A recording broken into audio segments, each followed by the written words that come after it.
attention?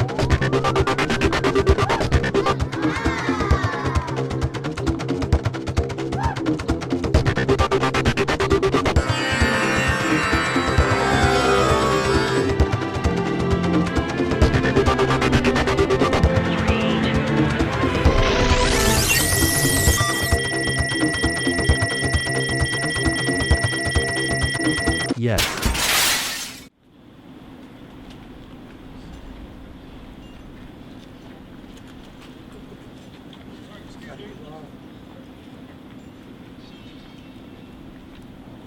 Are you from around here?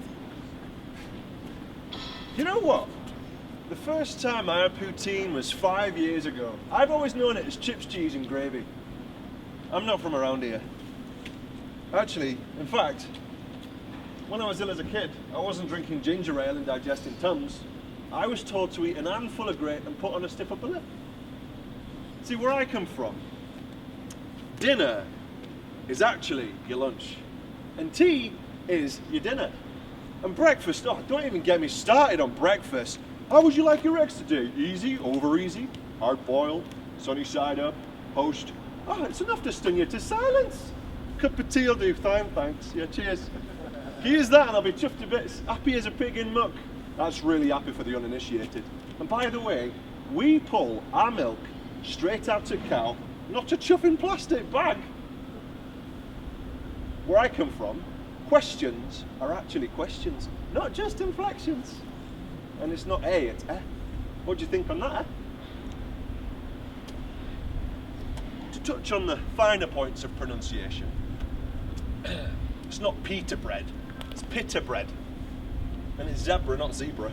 I've never heard anybody call anybody Debra. And since we're talking about vowels, what do you mean by Uncle Berry ate a berry and now he's getting buried? Chuffing, heck? Hang about. Do you mean Uncle Barry ate a berry, now he's getting buried? No? Fair play. We greet each other with hey up, how do, and now then, we express gratitude with ta, cheers, and we say goodbye with ta-ra, see thee later. Yeah. Where I come from, chuck, love, and cock can all mean the same thing.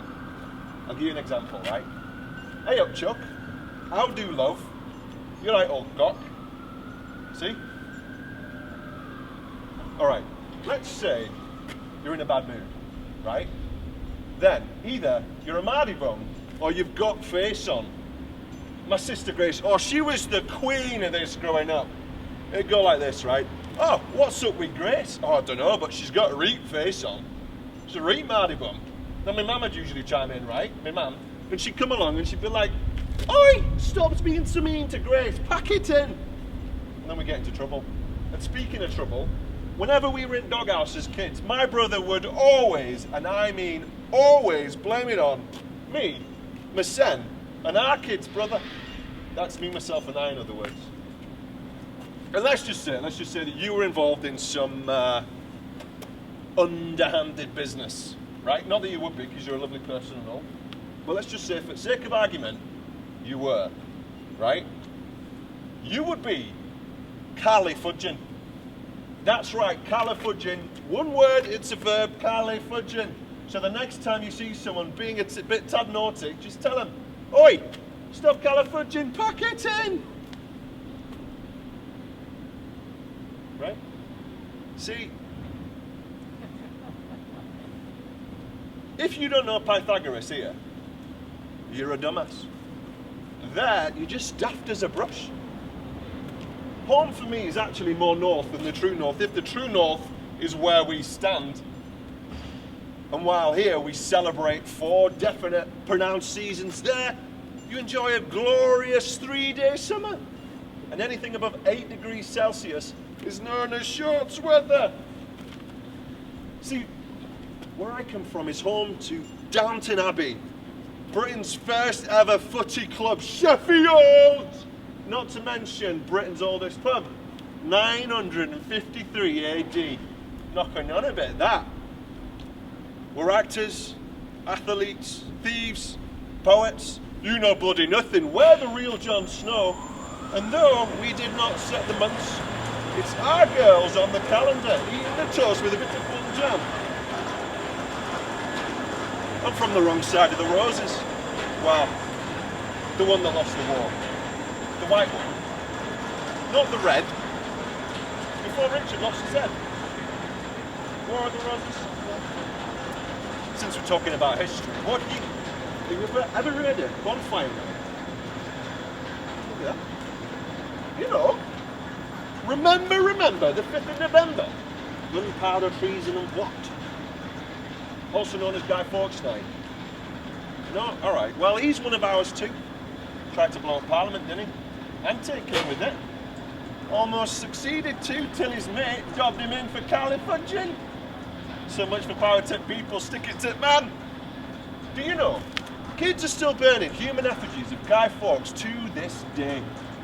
How's that for culture? See, we're known to have deep pockets and short arms, thrifty and honest or blunt. See, when my wife, who's up duff, who's fallen pregnant, who is pregnant, comes to me and says, what do you think of my new dress? See, if I'm really honest and true to my roots, I'd tell her what I thought, right? I'd say, maybe should have bought other one. But with that bluntness, comes a flurry of affection. I'd say to her, all right, I don't like your dress, right? It's true, duh. But you look bloody lovely. You're positively glowing. And we call just about anybody love. Hey up, love. You're right, love. How do, love? Ta-ra, love. It's God's own country. It's greener than any other side. I do miss it. Just remember, the next time you're eating a Yorkshire pudding, this is really important, don't forget it, right? The next time you're eating Yorkshire pudding, if it doesn't have onion gravy, it's a chuffing crime. Anyway, I'm off to the shop before it shuts. Do you want to? No? You sure I can't get you something? Hope's better than no. It's no trouble. Alright. Suit you, son. Nice talking to you. Which reminds me, the biggest thing by far, and it is enough to boil the blood. When I'm done at shop, I pay for my shopping, all packed up. Where's me chuffing? Penny change. By gum. Anyway, nice talking to you. Ta-ra, love.